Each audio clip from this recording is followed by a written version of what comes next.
မာဖီးယားဆိုတဲ့စကားလုံးကိုကြားလိုက်တာနဲ့လူတော်တော်များများကတနက်ကင်ထားတဲ့လူမိုက်တွေဝစ်ဆုံပြေးနဲ့ဂန်စတာတွေကိုပြေးမြင်ကြမှာဖြစ်ပေမဲ့တကယ်တော့ဒီစကားလုံးရဲ့မြစ်ဖျားခံရာကအီတလီနိုင်ငံစစ်စလီကျွန်းကနေစတင်ခဲ့တာဖြစ်ပါတယ်။19ရာစုရဲ့အစောပိုင်းကာလတွေမှာစစ်စလီကျွန်းဟာအုပ်ချုပ်သူအစိုးရရဲ့အကာအကွယ်ကိုမရရှိပဲကျူးကျော်သူတွေရဲ့ရန်ကိုအမြဲကြုံတွေ့နေရတာကြောင့်ဒေသခံတွေဟာမိမိကိုမိမိကာကွယ်ဖို့အတွက်လျှို့ဝှက်အဖွဲ့အစည်းတွေဖွဲ့စည်းခဲ့ကြရာကနေဒီမာဖီးယားဆိုတဲ့ပုံစံမျိုးစတင်အမြင့်တွယ်လာတာဖြစ်ပြီးမာဖီးယားဆိုတဲ့အဓိပ္ပာယ်ဟာခိုလုံရာဒါမှမဟုတ်နမူနာပြရဲစွမ်းတတိလို့အကြမ်းဖျင်းယူဆနိုင်သလိုအစပိုင်းမှာတော့ရာဇဝတ်ကိုင်းဆိုတာထက်မိသားစုနဲ့ဒေသကိုကာကွယ်တဲ့အစုအဖွဲ့တွေဖြစ်တည်ရှိခဲ့ပါတယ်။ဒါပေမဲ့အချိန်ကြာလာတာနဲ့အမျှဒီအဖွဲ့အစည်းတွေဟာဒေသတွင်ဩဇာအာဏာကိုအလွဲသုံးစားလုပ်လာကြပြီးမြေပိုင်ရှင်တွေစီကနေအကာအကွယ်ဘေးကဆိုတဲ့ခေါင်းစဉ်နဲ့ငွေကြေးတောင်းခံတာတွေအငင်းပွားမှုတွေကိုတရားဥပဒေပြင်ပကနေဖြေရှင်းပေးတာတွေလှုပ်ဆောင်ရင်တဖြည်းဖြည်းနဲ့အင်အားကြီးမားတဲ့ရာဇဝတ်ကိုင်းသူကြီးအဖြစ်ပြောင်းလဲလာခဲ့ပါတယ်။ကိုယ်ပိုင်တရားစီရင်ရေးစနစ်တွေနဲ့အစိုးရရဲ့လက်ထက်မမီတဲ့နေရာတိုင်းမှာနေရာယူလာကြပြီးမာဖီးယားဆိုတဲ့အမည်နာမအောက်မှာထိတ်လန့်စရာကောင်းတဲ့ဩဇာအာဏာတည်ဆောက်မှုကိုစတင်ခဲ့ရင်းနဲ့ပဲနောက်တစ်ချိန်မှာကဘာကျော်လာမဲ့ကိုဆာနိုထရာလို့ခေါ်တဲ့ကျွန်ုပ်တို့၏အရေးကိစ္စဆိုတဲ့လျှို့ဝှက်အဖွဲ့အစည်းကြီးပေါ်ပေါက်လာရခြင်းပဲဖြစ်ပါတယ်။မာဖီးယားလောကတဲကိုခြေစုံပြစ်ဝင်တော့မယ်ဆိုရင်တာမန်အဖွဲ့အစည်းတွေလိုဖောင်ဖြစ်ုံနဲ့မရပဲသွေးနဲ့ရင်ရတဲ့လျှို့ဝှက်အခမ်းအနားတစ်ခုကိုဖျက်ဆီးရလေရှိပါတယ်။အသက်ဝင်မဲ့လူရဲ့လက်ညှိုးကိုအနဲ့ထိုးဖောက်ပြီးထွက်လာတဲ့သွေးသက်ကိုဘာသာရေးဆိုင်ရာသူတော်စင်ရုပ်ထုလွှာပေါ်ကြားစေကထိုရုပ်ထုကိုလက်မကင်တိုင်းရင်မီးရှို့လိုက်ပြီးဒီပုံရိပ်လေးမီးလောင်ကျွမ်းသွားသလိုမျိုးကျွန်ုပ်သာသစ္စာဖောက်ခဲ့ရင်ကျွန်ုပ်ရဲ့ဝိညာဉ်ဟာလည်းငရဲမီးထဲမှာဒီလိုပဲလောင်ကျွမ်းပါသေးလို့ကြိမ်ဆိုရတာဖြစ်ပြီးဒီတလေးဟာအဖွဲ့ဝင်အချင်းချင်းကြားမှာမိသားစုထက်တောင်ခိုင်မြဲတဲ့သွေးသစ္စာနောင်ကျိုးကိုတိဆောက်လိုက်တာဖြစ်တယ်လို့ဒီလိုကျမ်းသစ္စာကြိမ်ဆိုပြီးမှသာမိတ်မန်လို့ခေါ်တဲ့အတိမတ်ပြုတ်ခံရတဲ့ဂိုင်းဝင်အစစ်မှန်ဖြစ်လာပါတယ်သွေးသစ္စာဆိုပြီးတာနဲ့သူတို့အတိအကျလိုက်နိုင်ရမယ့်အရေးကြီးဆုံးစီးမြင်တစ်ခုကရှိနေပြန်ပါတယ်အဲ့ဒါကတော့အိုမာတာလို့ခေါ်တဲ့နှုတ်ပိတ်ခြင်းဆိုင်ရာကျင့်ဝတ်ပဲဖြစ်ပါတယ်အိုမာတာဆိုတာကအစိုးရအာဏာပိုင်တွေဒါမှမဟုတ်ရဲတပ်ဖွဲ့နဲ့ဘလို့အခြေအနေမျိုးမှဘူးပေါင်းဆောင်ရွက်ခြင်းမပြုရဆိုတဲ့တင်းကျပ်တဲ့စီးမြင်တစ်ခုဖြစ်ပြီးမိမိရဲ့ရန်သူကမိမိကိုတေလို့မျောပါနှိပ်စက်နေရင်တော့မှအာဏာပိုင်တွေကိုအကူအညီမတောင်းရသလိုဂိုင်းရဲ့လျှို့ဝှက်ချက်တွေကိုလည်းအသက်နဲ့လဲပြီးထိန်းသိမ်းရမှာဖြစ်ပါတယ်ဒါပေမဲ့ဒီစီးမြင်ကိုချိုးဖောက်ပြီးတစ္ဆာဖောက်ခဲ့ရင်တော့ရရှိမဲ့ပြစ်ဒဏ်ကသေဒဏ်တစ်ခုတည်းသာရှိတာကြောင့်မာဖီးယားလောကမှာအိုမာတာဟာကြောက်စရာအကောင်းဆုံးနဲ့ဩဇာအရှိဆုံးဥပဒေတစ်ခုဖြစ်တည်ရှိနေရခြင်းဖြစ်ပါတယ်မာဖီးယားအဖွဲ့အစည်းတစ်ခုဟာရုတ်တရက်ကြည့်လိုက်ရင်လူမိုက်အုပ်စုလို့ထင်ရပေမဲ့တကယ်တော့သူတို့ရဲ့ဖွဲ့စည်းပုံဟာစစ်တပ်တစ်ခုလို့ဒါမှမဟုတ်အင်အားကြီးတဲ့ corporation company တစ်ခုလို့အစစ်စစ်အမိတ်ပေးစနစ်နဲ့အလွန်စနစ်ကျလာပါတယ်အဖွဲ့အစည်းရဲ့ထိပ်ဆုံးမှာတော့အရာရာကိုဆုံးဖြတ်ပိုင်ခွင့်ရှိတဲ့ဒွန်သုံးမဟုတ် boss ဆိုသူကရှိနေပြီးသူ့ရဲ့လက်အောက်မှာတော့ဒုတိယအာဏာအရှိဆုံးဖြစ်တဲ့ Anna Boss ကဂိုင်းရဲ့နေ့စဉ်လုပ်ငန်းဆောင်တာတွေကိုကြီးတက်ရပြီး boss ရဲ့အကြံပေးဖြစ်တော့ conciliary လို့ခေါ်တဲ့ဝါရင့်ပညာရှိတစ်ယောက်ကနေရာယူထားလေးရှိပြီးသူဟာဂိုင်းဝင်နေကြအငင်းပွားမှုတွေကိုညှိနှိုင်းပေးတာနဲ့ boss ကိုအကောင်းဆုံးအကြံဉာဏ်ပေးရတဲ့တာဝန်ကိုယူကဒီအဆင့်တွေဟာဂိုင်းရဲ့အုံနောက်နဲ့အဓိကမန်နိုင်တွေဖြစ်ပါတယ်ဒီအရာရှိကြီးတွေရဲ့အောက်မှာတော့ကပိုးလို့ခေါ်တဲ့ခေါင်းဆောင်ငယ်တွေကအဖွဲ့ဝင်အင်အား10ယောက်ကနေ20ခန့်အထိရှိတဲ့အစုအဖွဲ့လေးကိုအုပ်ချုပ်ရပြီးသူတို့ကမှတဆင့်လက်တွေ့နယ်ပယ်ထဲမှာအလုပ်လုပ်ရတဲ့စိုးချလို့ခေါ်တဲ့အခြေခံဂိုင်းသားတွေကိုအမိတ်ပေးခိုင်းစေရပါတယ်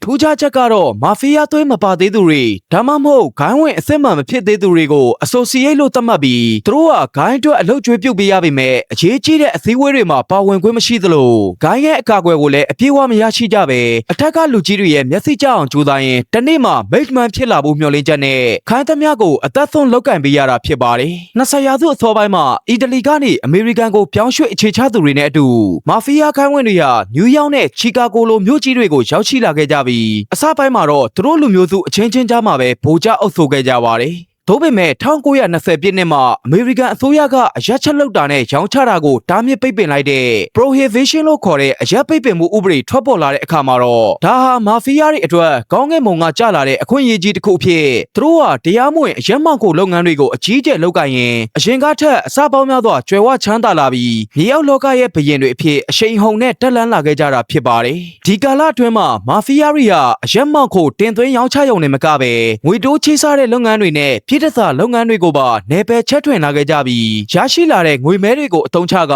နိုင်ငံရေးသမားတွေတရားသူကြီးတွေနဲ့ရဲအရာရှိတွေကိုပါလက်ထိုးသိမ်းသွင်းနိုင်ခဲ့ကြပါတယ်။ဒါကြောင့်လဲ1920ကနေ1930ကြားကာလတွေကိုမာဖီးယားတွေရဲ့ရွှေခေတ်လို့တင်စားကြတာဖြစ်ပြီးသူတို့ကအစိုးရရဲ့လက်အောက်မှာရှိတဲ့အဖွဲ့အစည်းတစ်ခုလို့မဟုတ်ပဲအစိုးရနဲ့အပြိုင်တီးခြားအင်အားစုကြီးတစ်ခုလို့အမေရိကန်လူ့အဖွဲ့အစည်းရဲ့ကဏ္ဍပေါင်းစုံမှာသူတို့ရဲ့လက်တံတွေအမြင့်တွေဝင်ရောက်သွားခဲ့ရခြင်းပဲဖြစ်ပါတယ်။မာဖီးယားတမိုင်းတစ်လျှောက်မှာအကြော်ကြားဆုံးနဲ့အကြောက်ရဆုံးပုဂ္ဂိုလ်ကိုပြပါဆိုရင် Scarface လို့လူသိများတဲ့အေကာဘုံကိုပြရမှာဖြစ်ပြီးသူဟာ1920ပြည့်နှစ်တွေအတွင်းချီကာဂိုမြို့ရဲ့မြေအောက်လောကကိုလက်ဝက်ကြီးအုပ်စိုးမိုးခဲ့သူဖြစ်ပါတယ်။အေကာဘုံဟာတာမန်ရာဇဝဲကောင်တစ်ကောင်လို့ဘုံရှိုးကွက်ရှိုးမနေပဲလူတို့ရှေ့မှာခန်းခန်းနားနားနေထိုင်ပြကမိမိကိုခေတ်သစ်စီးပွားရေးလုပ်ငန်းရှင်တူလို့ပုံဖော်ခဲ့ပြီးအရက်မောက်ခိုလုပ်ငန်းကနေတစ်နှစ်ကိုဒေါ်လာသန်းပေါင်းများစွာရှာဖွေကသူ့ရဲ့အာဏာကိုစိန်ခေါ်လာတဲ့လူမှန်သမျှကိုလည်းအညာတာမဲ့သုတ်သင်ရှင်းလင်းလေးရှိတာကြောင့်ချီကာဂိုမြို့ဟာသွေးသွန်းခဲ့ရတဲ့နယ်မြေတစ်ခုဖြစ်ခဲ့ရပါတယ်။သူ့ရဲ့ရာဇဝတ်မှုမှတ်တမ်းတွေထဲမှာအဆိုးရွားဆုံးကတော့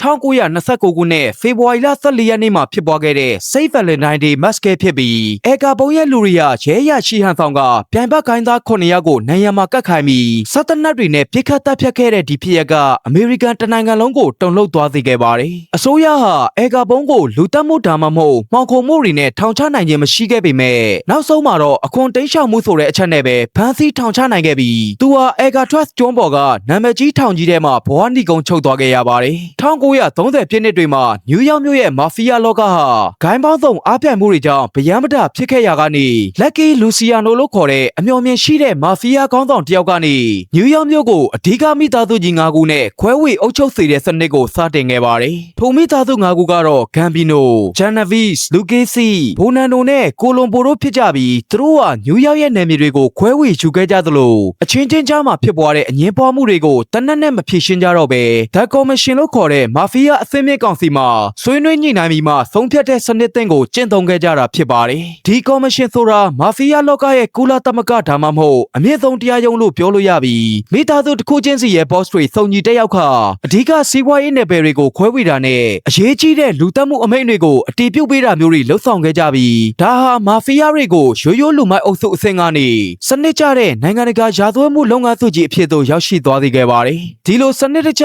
စုဖွဲ့နိုင်လိုက်ခြင်းကြောင့်ပဲသူတို့ကအစိုးရရဲ့ဖိအားတွေကိုနှစ်ပေါင်းများစွာကြမ်းကြမ်းခံနိုင်ခဲ့ရုံနဲ့မကပဲအမေရိကန်ရဲ့အလုပ်သမားသမဂ္ဂတွေဆောက်လုပ်ရေးလုပ်ငန်းတွေနဲ့နိုင်ငံရေးလောကတွေတဲ့အထိပါထိန်းချုပ်နိုင်တဲ့အင်အားစုကြီးဖြစ်လာခဲ့ပါတယ်။ယနေ့ခေတ်မှာမီးရောင်စုံတွေနဲ့လှပနေတဲ့ Las Vegas မြို့ကြီးဟာမာဖီးယားတွေရဲ့ငွေကြေးစိုက်ထုတ်မှုနဲ့အကြံစီရီသာမပါခဲ့ရင်တဲကန်နိုင်ရတဲ့ကဖုံထူတဲ့ရွာလေးတရွာအဖြစ်ပဲရှိနေမှာဖြစ်ပြီး၎င်းကိုစတင်အကောင့်ထဲဖော်ခဲ့သူကတော့နာမည်ကျော်မာဖီးယားဂိုင်းစတာဘက်စီစီကဲဖြစ်ပါတယ်။သူဟာနီဗားဒါးပြည်နယ်ရဲ့လောင်းကစားခွင့်ပြုတဲ့ဥပဒေကိုအသုံးချပြီးဖလာမင်ဂိုလို့ခေါ်တဲ့အစင်းမြင့်ဟိုတယ်နဲ့ကာစီနိုကြီးကိုတိစောက်ခါမာဖီးယားမိသားစုတွေစီကငွေတွေကိုရင်းနှီးမြှုပ်နှံခဲ့တာဖြစ်ပေမဲ့စီမံကိန်းကမျှော်လင့်သလောက်အမြတ်မထွက်ပဲငွေတွေအလဟတ်ဖြစ်ကုန်တယ်လို့ယူဆကြတဲ့အတွက်စီကဲဟာသူ့ရဲ့မာဖီးယားအပေါင်းအသင်းတွေရဲ့လက်ချက်နဲ့ပဲအသက်ပြောက်ခဲ့ရပြီမဲ့သူချပြခဲ့တဲ့လမ်းစဉ်ကတော့အောင်မြင်သွားခဲ့ပါတယ်။စီကဲတည်ဆုံးသွားပြီးနောက်မှာတော့မာဖီးယားမိသားစုတွေဟာဘေးဂတ်ကိုပို့ပြီးတော့အင်တိုက်အားတိုက်ဝင်ရောက်လာကြပြီးကာစီနိုကြီးတွေတစ်ခုပြီးတစ်ခုတိစောက်ခါစကင်းမင်းလို့ခေါ်တဲ့နီလန်နဲ့အခွန်မဆောင်ရသေးတဲ့ငွေသားထုတ်တွေကိုနေ့စဉ်နဲ့အမျှခိုးထုတ်ပြီးမိသားစုတွေစီပို့ပေးခဲ့ရင်နဲ့ဒီမျိုးဟာမာဖီးယားတွေအတွက်ငွေမဲတွေကိုငွေဖြူဖြစ်ပြောင်းလဲပေးတဲ့အကောင်းဆုံးစက်ရုပ်ကြီးဖြစ်လာပါတယ်။သူတို့ဟာဟိုတယ်လုပ်ငန်းတွေကိုအကာအကွယ်ယူပြီးဖျော်ဖြေရေးလောကက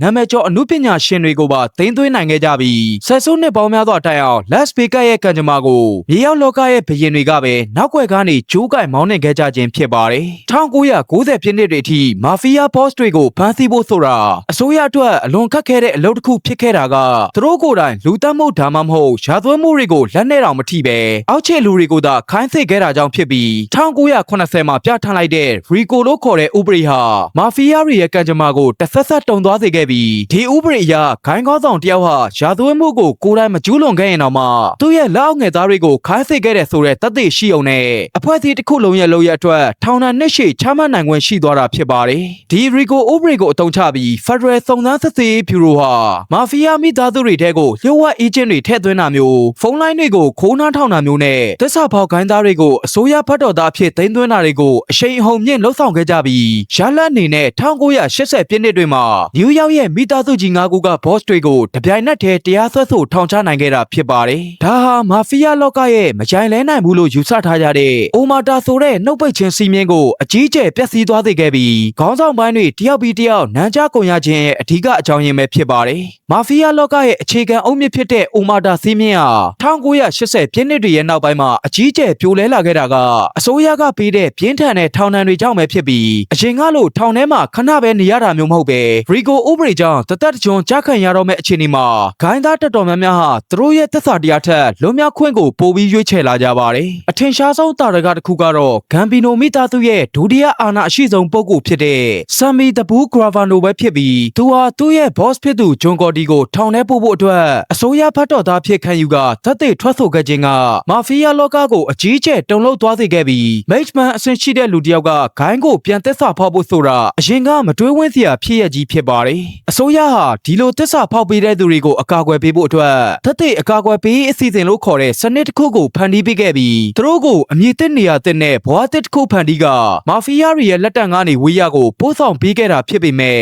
ဒီလိုသက်စာဖောက်ဖြစ်ခံယူလိုက်သူတွေကတသက်လုံးကြောက်စိတ်နဲ့နေထိုင်သွားရသလိုမာဖီးယားလောကမှာတော့သူတို့ဟာအနေကျဆုံးလူဒန်းသားအဖြစ်သတ်မှတ်ခံရပါတယ်။ဒီလိုဂိုင်းတွင်းကနေသတင်းပေးလာသူတွေများပြားလာခြင်းဟာမာဖီးယားတွေရဲ့လျှို့ဝှက်နဲ့မှုကိုဖျက်ဆီးလိုက်သလိုဖြစ်သွားခဲ့ပြီးအဖွဲ့အစည်းအတွင်းမှာလည်းတဦးကိုတဦးမယုံကြည်နိုင်တော့တဲ့တန်တရားစိတ်တွေဟာအစိတ်တောက်လို့ပြန့်နှံ့သွားခဲ့ပါတယ်။ယနေ့ခေတ်ကာလမှာတော့မာဖီးယားတွေဟာအရင်ကလိုလမ်းမပေါ်မှာစက်တနတ်တွေနဲ့ပြစ်ခတ်တိုက်ခိုက်တာမျိုးလူတို့ရှေ့မှာအာဏာပြတာမျိုးတွေအလွန်နှဲပါသွားခဲ့ပြီးသူတို့ဟာပုံမပါနှက်တဲ့လျှို့ဝှက်နီလန်းတွေကိုပြောင်းလဲအသုံးပြုလာကြပါတယ်။ဤပညာတွေတိုးတက်လာတာနဲ့အမျှစိုက်ဘာရာသွင်းမှုတွေအွန်လိုင်းလောင်းကစားလုပ်ငန်းတွေနဲ့ငွေကြေးခဝါချမှုတွေကိုအဓိကထားလုပ်ကင်လာကြပြီးအစိုးရရဲ့စောင့်ကြည့်မှုအောက်ကနေလွတ်ကင်မှုအတွက်တရားဝင်စီးပွားရေးလုပ်ငန်းရှင်တွေဖြစ်ဟန်ဆောင်နေထိုင်လာကြတာဖြစ်ပေမဲ့သူတို့ရဲ့အစဉ်လာဖြစ်တဲ့မိသားစုဖွဲ့စည်းပုံနဲ့အစဉ်စစ်အမိတ်ဘေးစနစ်ကတော့အီတလီနဲ့အမေရိကန်နိုင်ငံတွေမှာယနေ့တိုင်အားနည်းတဲ့ပုံစံနဲ့ဆက်လက်တည်ရှိနေသေးပဲဖြစ်ပါတယ်။မာဖီးယားတွေရဲ့တမိုင်းကြောင်းဟာရုပ်ရှင်တွေဝိထုတွေထဲမှာတော့